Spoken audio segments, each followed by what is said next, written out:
All right, on to our next speaker from the Southeast Zonal Forum. I met this guy a couple years ago. He's pretty neat. Um, he's a lot of fun.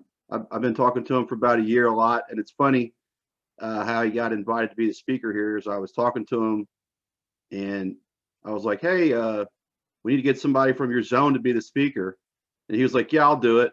And I was like, "Okay." It's just kind of happened by accident, but anyway, he's a good buddy of mine. I really enjoy him. Thanks, Shane. I remember that very differently than you do. But of course, you do. I'm an addict named Matt. And we discussed this. That conversation was, we need to get somebody from your zone to speak. And I was like, okay, well, I can talk to like Jeff and Kelly. And he says, well, no, I don't know. How about you do it? And I said, well, I can't do it as a representative of the zone, but I'll do it as a member of the zone if that's what you really want. Because I'm not authorized to represent our zone, but I am a part of our zone. So, and also remember, I do not like speaking. So if I suck tonight, just remember it's Shane's fault because he's the one that asked. All right. So we're going to put that all on him. Topic gratitude. And that's a real tough one for me to speak on. I hate speaking to begin with. And the reason that I have problems with gratitude and speaking on that is, the last speaker spoke on that a little bit. Okay, so the reason that I have difficulty speaking on gratitude is that the last guy touched on a little bit, that I am always a believer in actions speak louder than words. The very first NA convention I ever went to, this was driven home to me very hard.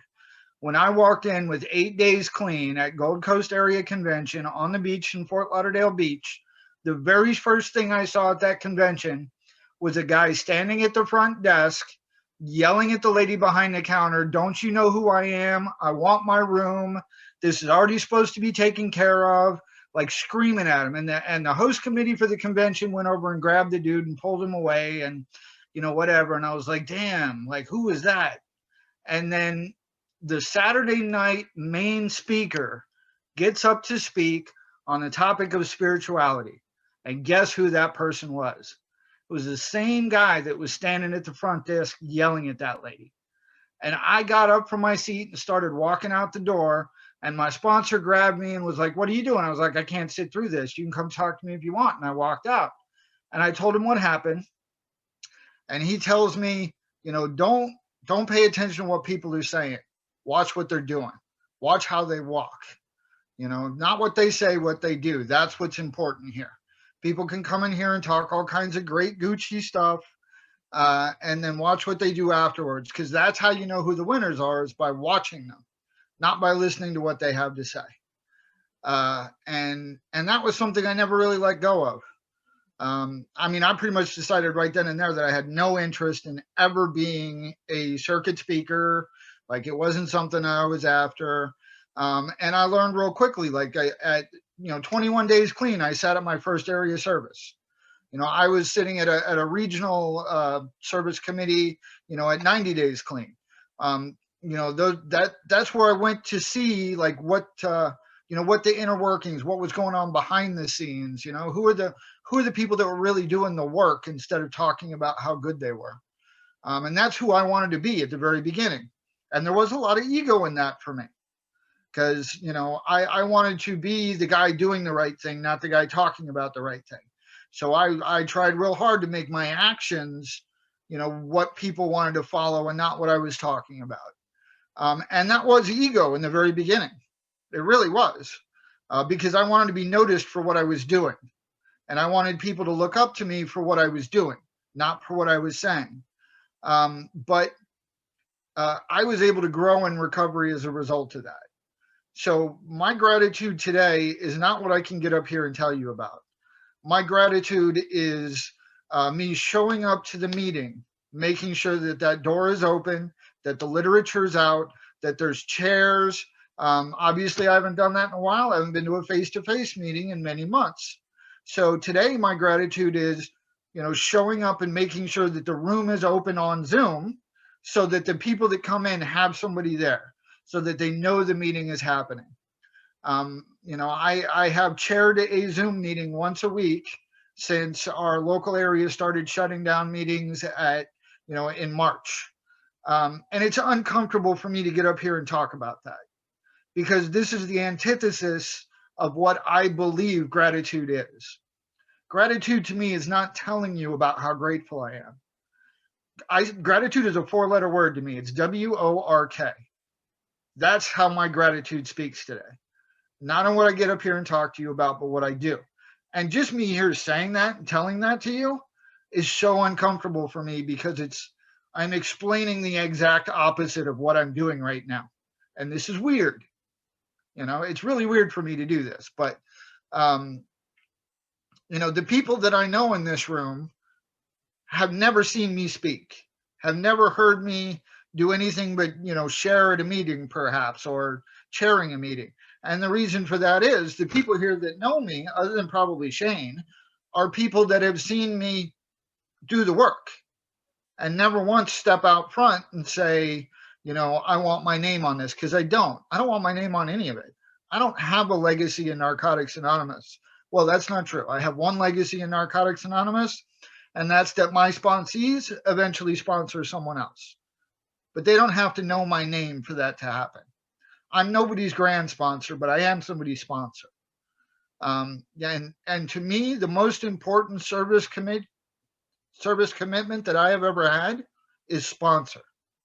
There's nothing I will ever do in NA that will have a bigger impact on the future of this fellowship than helping someone through the steps. I really and truly believe that. I have no intention of ever being on the world board, for one, and I have great respect for the people that do. I don't want that target on my back, because I recognize what the climate is in Narcotics Anonymous today. And I think they do great work. A lot of them do. But I think that the shit that they take over doing that great work is probably, it wouldn't be worth it to me. But the shit that I take from my sponsees, every bit of that's worth it. Watching them go through the things that I've seen them go through in the last couple of years, and Shane has heard some of this, but my heart has been broken by many a sponsee, and I never once regretted that. Never once. That's my gratitude today, is showing up for those people and showing up for that meeting. And yes, and showing up for those, the service commitments that I have and things like that. Those things are important. That's how I show my gratitude. Sitting here talking to you guys about it is nothing but lip service. It's really not, to me. So that's why I don't like doing this. It's something I'm very uncomfortable with. Maybe, somebody will get something out of it. And, maybe someone here will listen to my words and go watch my feed. And if so, maybe following them will help you. I don't believe that anything that I have to say, speaking at a meeting, is going to change somebody's life, unless I end up sponsoring that person. Then I have the ability, if they choose to follow the path that I lead them through, to make a difference in their life. And that they can then make a difference in someone else's life. And that's where the ripple effect comes from. When I first got involved in NA, I did get involved in one of those sponsorship families where I knew who my grand sponsor and my great grand sponsor, and that it followed all the way back to God. And I was going to these, large, sponsorship family meetings. And some things happened in that really turned me off on that whole thing, because it really went to more of everybody telling me how great and wonderful this one person was, and then sawing how they treat a waitress. Being told who the spiritual giants were because everybody wanted to kiss their ring, and then riding in a car with them and not having to go 2 blocks without swearing at somebody on a sidewalk for walking a way that they didn't like. And nothing turns me off of anything more than words that your feet don't match. So it's very important to me to do my best to fall into that. And, my gratitude is not what you hear. I hope it's what you see. And if you never see it, I'm okay with that too. As a matter of fact, I feel better about that.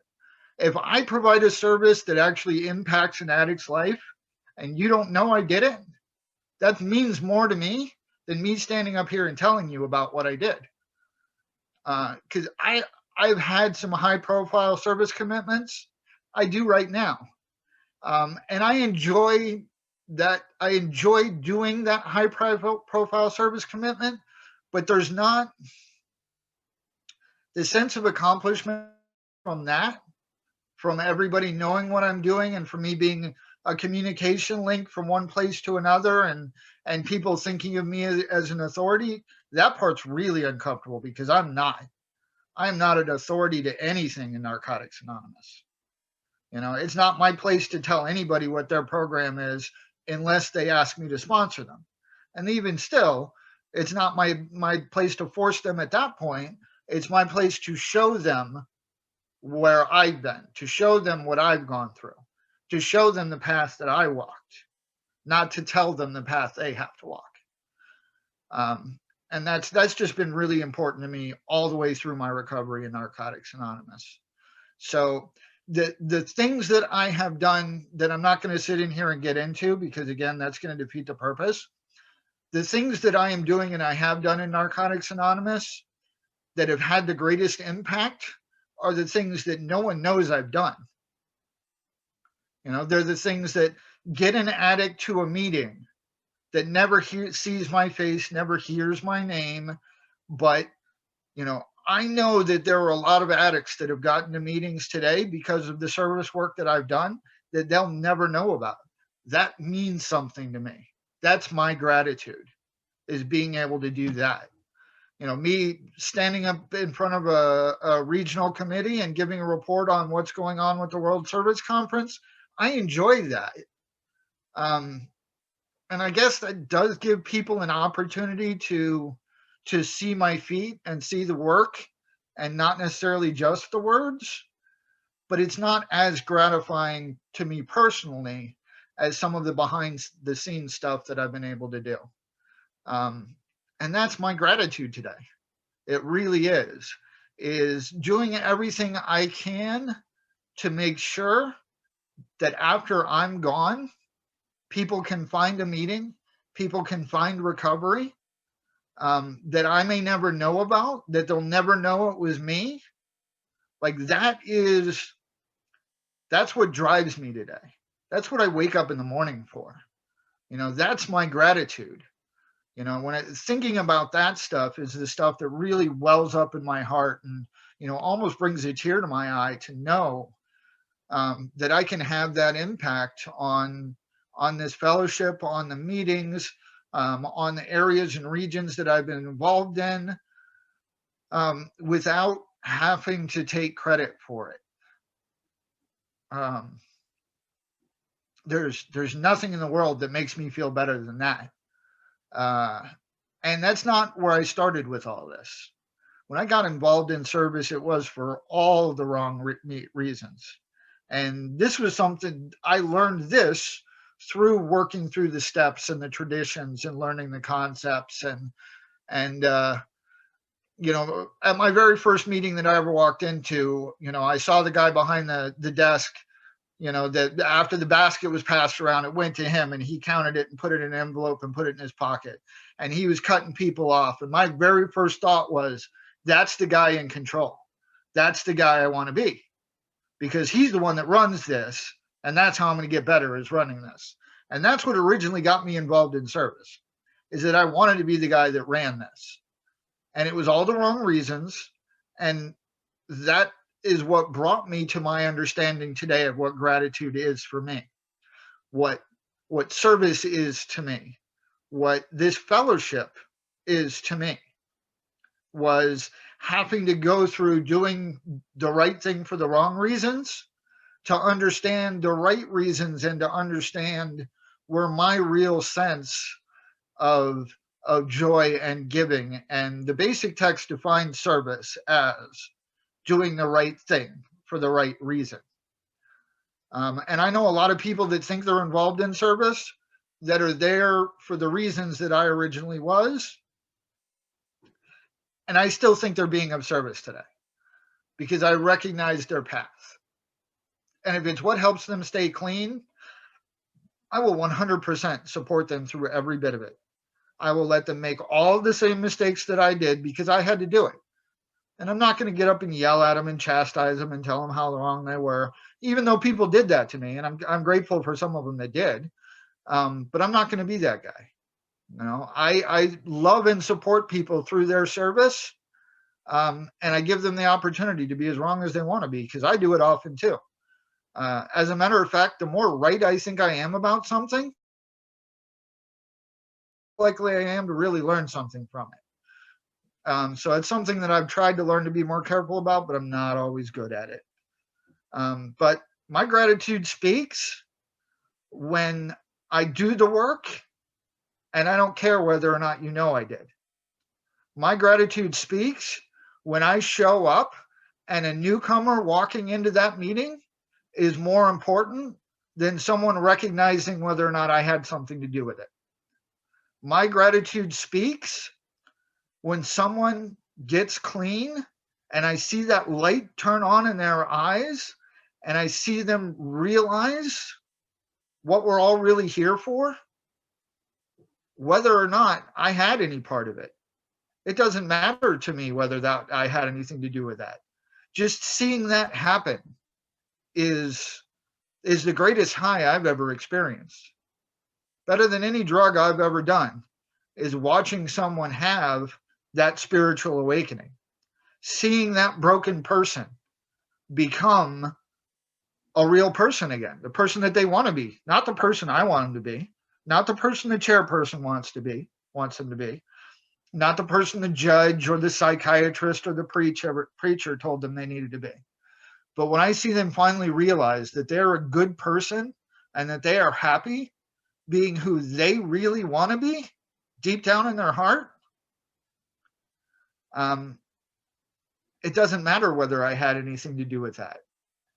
But if I did, it's more important to me that they don't know it. I don't want the credit for that. They did, them and their higher power get the credit for that. That's what's important and what got them there.